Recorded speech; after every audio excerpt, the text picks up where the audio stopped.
Hello there, ladies and gentlemen. This is Moltrap, and this is game 2 of the All-Star Race Wars or Race Battle. What is it? I'll have to look at the name here. All-Star Race Battle, yes.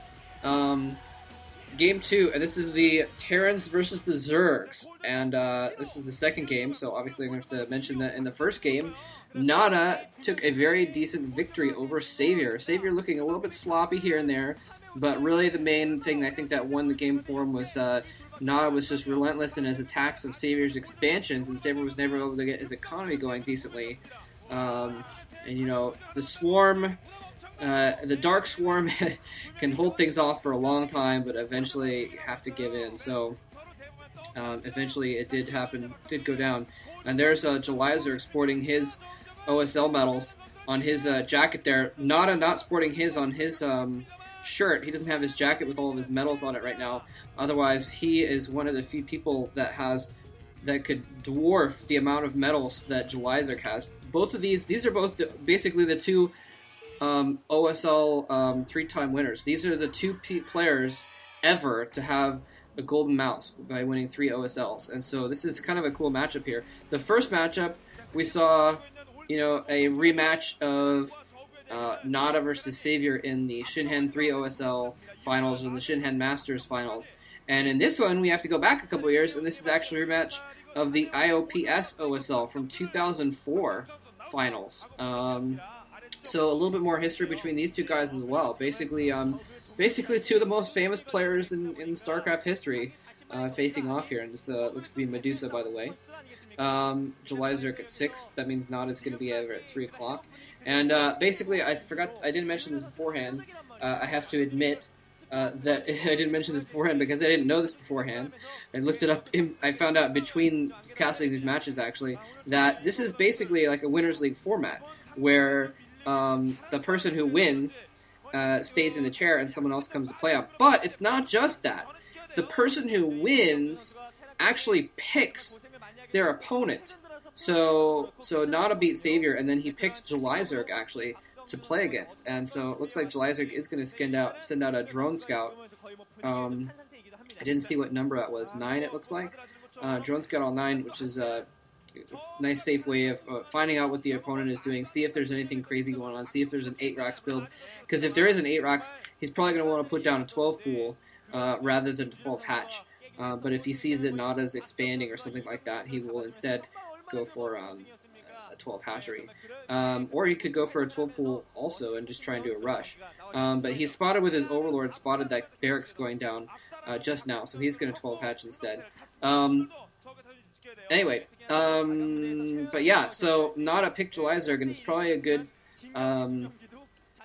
good choice. Nada is probably the weaker player on the team.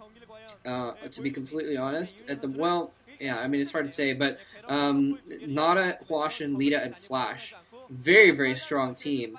All of them very, very good against Zerg. Maybe Lita, I'm not sure, I haven't checked Lita's stats versus Zerg, but I don't think he's, much of a Zerg specialist, whereas Huashin is a very good Zerg specialist, and, of course, Flash is good against everyone.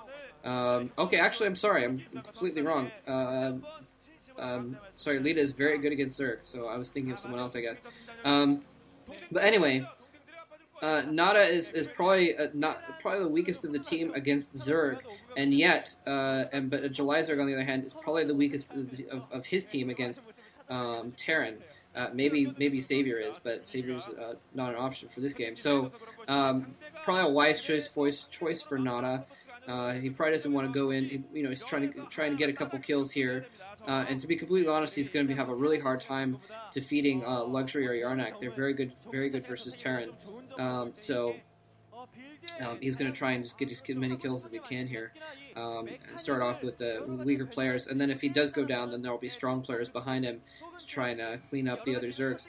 But I mean, when I say that Nada is he's probably the weakest Terran versus Zerg on his team, I mean, that's not necessarily saying that he's weak. He's still very, very good, always a force to be reckoned with. I mean, we saw him play very well against Savior here, and we're seeing him take a decent beginning here. He's going to get his expansion up pretty quickly against Julyzerg now.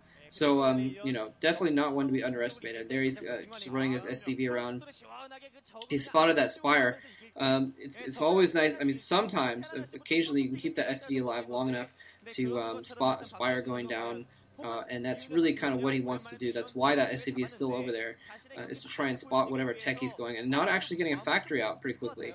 I'm pretty sure he's not going to go mech, since, well, I guess it's possible, it's feasible, but he's probably not going to go mech. This is probably just more building for trying to go for a starport and get some, maybe a dropship out. You know, not a. It's a very tricksy character. He's oh those Zerglings failing. They had us around on the SCV and then they they got confused and ran away. Actually, Hydralisk Den out now. I don't know if Nada has spotted that though. His SCV is on its way out. Maybe his SCV decided to leave the area because well, I think his SCV is out of the way. But anyway, Julyzerg actually going for a lurker rush off of 2 hatcheries, is what it looks like here, because he's got his lair out in his den, and he's probably going to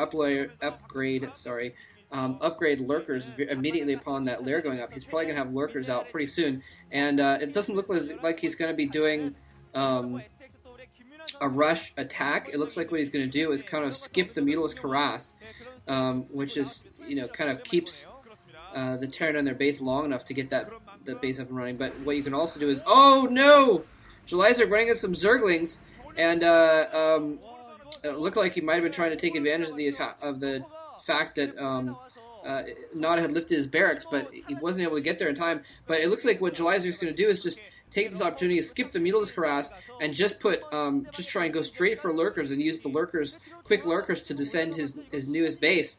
I don't know how effective this is going to be. Not as much pushing out rather with a small force. He may be able to put some pressure on. He's already made Julyzerg put down a couple of sunken colonies, but the lurkers are up. And here's the thing: is he does have Comsat at least, but Comsat isn't going to be enough to really deal with this. Oh, nice Comsat going off. I don't know if he spotted that lurker out in front of those colonies, but it is going to be, now that there are lurkers out, if he hasn't spotted already, he's going to know pretty soon, but he probably knows that there are lurkers, and it means he's not going to be able to move out and do a whole lot, because he only has Comsat, was the point I was getting at. But he is well on his way to getting science vessels. He could theoretically get science vessels out pretty quickly, and that would make it really easy, well, not easy, but it would make it a lot easier for him to deal with the lurkers. And again, I don't know why I didn't think of this before, but I'm really not surprised now that he went for these quick lurkers, because you can do this. You can attack those Protoss temples and kill them off very quickly, and then that creates a second way for you to get into the Terran base. Nada does spot this. He's got the SCV chilling over there. It's going to see what's going on. And Nada's forces can't really move right now, so they're just kind of chilling in the middle. They can't really go anywhere without possibly running into lurkers, possibly running into stop lurkers. And so that would just be very dangerous in that group. So he's just going to have them camp there and hold that position in the middle of the map. But anyway, so Julyzerg is something we see versus Protoss a lot, but Julyzerg is going to be trying to use this against Terran now, trying to open up that back door. And it looks like a Wraith being produced here from Nada, actually, and a second starport going down. So this is a little bit interesting. We're going to see some Wraiths coming out. I'm not sure if he's going to make 2 Wraiths with both starports, or if he's just going to go SK Terran after the first Wraith. SK Terran is when you produce science vessels out of 2 starports, but it looks like he is going to go for 2-port Wraiths, actually, which is very interesting. And Nada has a nice little setup there. He's got the depot next to the bunker, so the bunker can actually fire up that ramp. The depot is going to give it vision, and also going to give vision for that tank there. So a very nice backdoor defense, actually, by Nada. And he's going to be having Wraiths coming out of 2 starports now. Bunch of lurkers coming in the front here. Nada's going to run back. He's going to lose that depot, definitely. But he doesn't have a tank in the front. His one tank is in the back. He's probably getting another tank in the back, though. But now, Julyzerg switching up and getting Mutalisks.